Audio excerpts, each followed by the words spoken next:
Wagwan Massive, Unogo, petite vidéo concernant les différences culturelles entre la Jamaïque et la Guadeloupe. Elles peuvent se retrouver, mais vraiment dans des petits détails, mais des choses auxquelles on ne pense même pas en fait, hein, finalement. Par exemple, hier soir au Reggae Summerfest, le DJ dit Voilà, the visitors them, come make some noise! The visitors them, ouais! Et ensuite, le DJ dit You wanna the Jamaican, come make some noise! Et les Jamaïcains, Poum, poum, poum, poum, poum, poum. Et je me dis, waouh, mais c'est fou en fait, on te demande juste de faire du bruit, tu vois, et du coup, bah, j'allais dire les personnes normales, entre guillemets. Bref, les non-jamaïcains, en tout cas, on te demande de faire du bruit, tu cries, je sais pas, tu tapes des mains, voilà, tu fais ouais, tu fais wouh, enfin, j'en sais rien, tu fais du bruit quoi. Et les Jamaïcains, bossa blanc.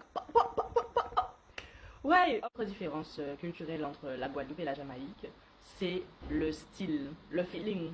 Après, vous me direz, oui, mais peu importe l'endroit dans lequel on va, on a toujours un style différent. Mais ici, c'est vraiment très marqué, en fait. Déjà, les mecs, même les femmes, mais plutôt les mecs, on va dire, ils portent des bandanas sur leur tête, mais en fait, c'est pour se protéger du soleil ou de la chaleur. C'est peut-être pour le style aussi, hein, j'en sais rien.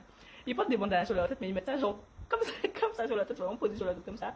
Et parfois, il y a des petits nœuds au bout, aux quatre coins. Enfin, ils ont toujours un bandana ou une serviette sur leur tête. Parfois, c'est attaché ici avec une épingle à nourrice. C'est un truc de ouf, quoi. Pour se protéger du soleil, je sais pas.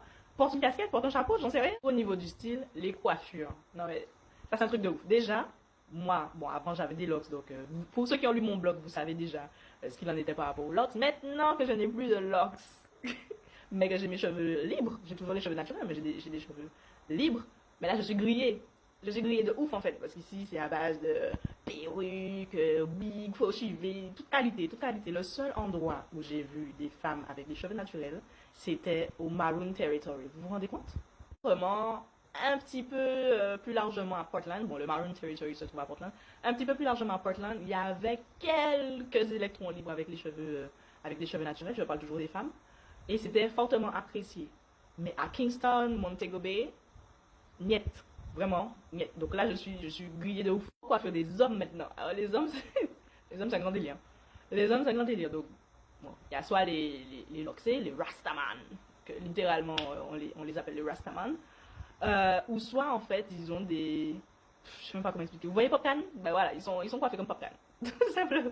Tout simplement. Ils ont vraiment des coiffures comme Popcan, des coiffures dans tous les sens, des tresses, tu te dis, mais comment ils ont fait pour imaginer ce type de tresse sur mon crâne? Enfin, bref, le style de coiffure, c'est un truc de ouf. Et sur le style, on va parler du style vestimentaire, où bien sûr, il y a toujours des différences hein, concernant notre pays d'origine et le pays dans lequel nous sommes. D'ailleurs, même en Guadeloupe, moi, souvent, on me prend pour une touriste, pour mon vini, parce que je porte des vêtements ethniques, parce que j'ai un style assez original, bon, parce que voilà mes lunettes, voilà ma chemise, voilà mes bijoux, bref. Donc même en Guadeloupe, on me prend pour mon vini. Mais ici, c'est encore pire. Ici, c'est encore pire. Les gens s'habillent vraiment, je trouve, de façon très américanisée. Ou alors, ils sortent de chez eux, genre, ils sont à l'extérieur, en linge de maison. Donc, c'est le truc sur la tête, là, le bonnet sur la tête. Bon, j'avoue, à une époque, je faisais ça. Quand je vivais à Trinidad, je le faisais. Mais mes amis Trinidadiens m'ont tellement dit, non, mais faut arrêter là, que j'ai fini par laisser ça tomber. Bref.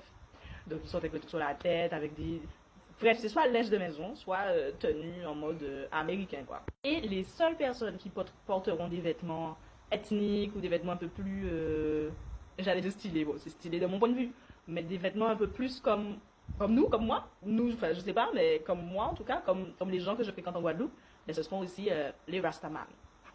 Je ne vous parle même pas de mes histoires de Cori. J'ai aussi un collier en Cori. Je peux m'habiller de façon très neutre, mais rien qu'avec mes bijoux, c'est bon, je suis repérée. Les gens me. Franchement, il n'y a pas une personne qui m'a pas complimenté, soit sur mes sandales, des sandales Maasai, ou soit sur mes bijoux en Cori ou handcrafted. C'est incroyable. Et ici, on va pas forcément retrouver ça, alors que je suis sûre qu'il y a matière en fait à retrouver ce type de bijoux.